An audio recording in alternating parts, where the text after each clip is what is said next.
سے نکلے گا, اللہ اس سے پوچھیں گے بتا کیا چاہتا ہے, وہ کہے گا اے اللہ یہ جو جنت کی ہوائیں آ رہی ہیں بس اس کے قریب تھوڑا سا مجھے لے جا, مجھے تیرے جلال کی قسم اس کے علاوہ تجھ سے میں کچھ بھی نہیں مانگوں گا. اللہ کہیں گے وعدہ کر, حدیث کا مفہوم اپنے الفاظ میں پیش کر رہا ہوں کہ مزید کچھ نہیں مانگنا, کہے گا کچھ بھی نہیں مانگوں گا. اس کو اتنی حسین جنت نظر آئے گی نا, کہے گا بس اس کے قریب بھی پہنچ جائے نا وہ بہت ہے میرے لیے.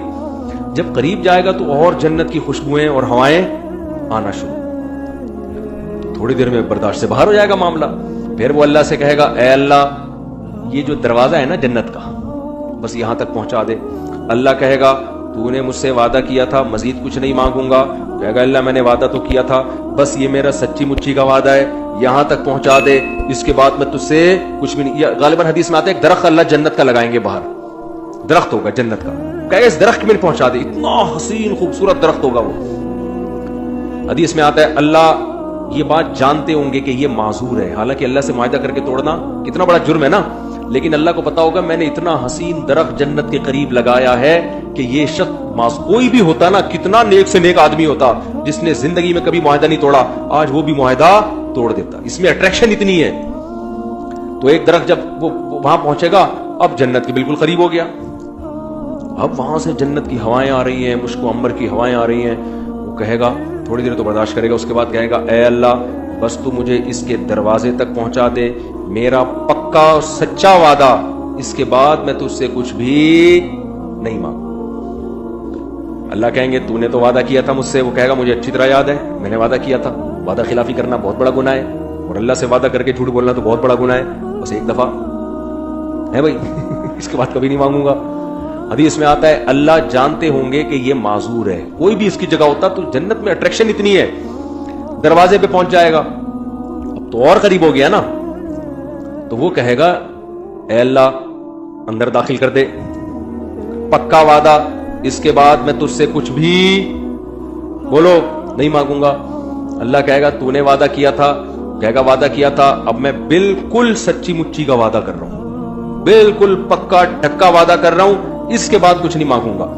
حدیث کا آخر میں الفاظ یہ ہیں کہ جب اللہ اس کو جنت میں داخل کر دے گا نا تو وہ جب اندر جا کے دیکھے گا او بھائی ایسے دودھ کی نہریں, شراب کی نہریں, ہورے, کراچی کے لونڈے لپاڑوں کو تو ایک ہوری دکھا دو نا کافی ہے ان کے لیے, اور یہ تم گٹکے کھا رہے ہو نا, ہور تو دور کی بات, دنیا کی عورتوں کے قابل نہیں بچو گے تم, بیڑا غرق کر دیتا ہے یہ گٹکا.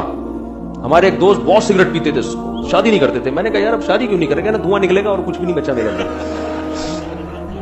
وہ بالکل نا ہڈیوں کا ڈھانچہ بن گئے, کہہ رہے اب دھواں ہی رہ گیا, تو یہ گٹکے ہی نہ ہو, تھوڑا صحت بناؤ یار, سمجھ رہے ہو, صحت بناؤ.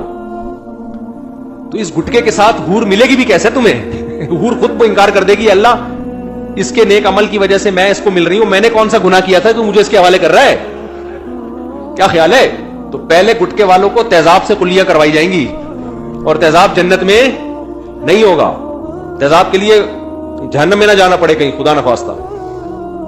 تو چھوڑ دو یہ منہ کے کینسر سے کتنے لوگ میں نے مرتے ہوئے اپنی آنکھوں سے دیکھے ہیں جوانی میں.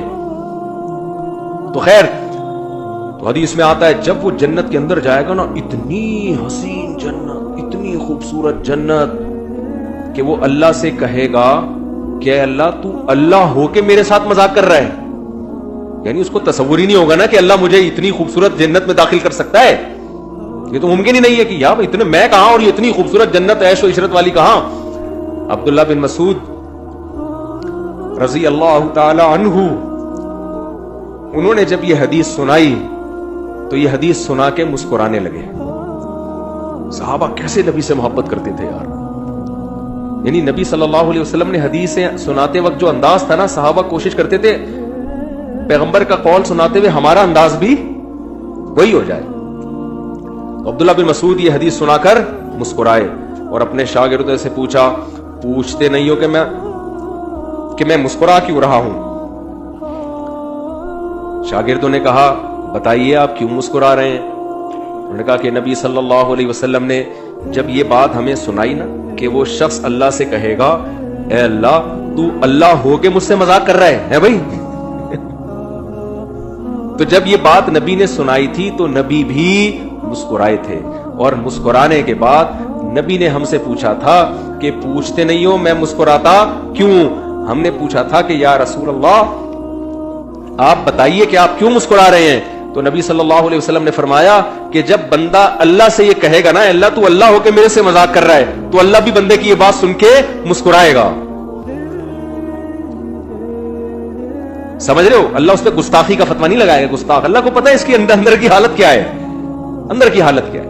پھر اللہ اس سے کہیں گے یہ ایک ہے، اس جیسی 10 گنا بڑی جنت میں نے تجھے دی ہے. تو بھائی وہ اللہ ہے، وہ انسان نہیں ہے. اس کے خزانے بھی بہت اور اس کے دونوں ہاتھ بھی کھلے ہوئے ہیں. تو اللہ کہتا ہے قل اُنَبِّئُكُم بِخَيْرٍ مِّن ذَلِكُم، جن دنیا کی نعمتوں کے پیچھے تم بھاگ رہے ہو نا، اس سے بڑی نعمتیں ہم تمہیں بتاتے ہیں. وہ کیا ہے؟ وہ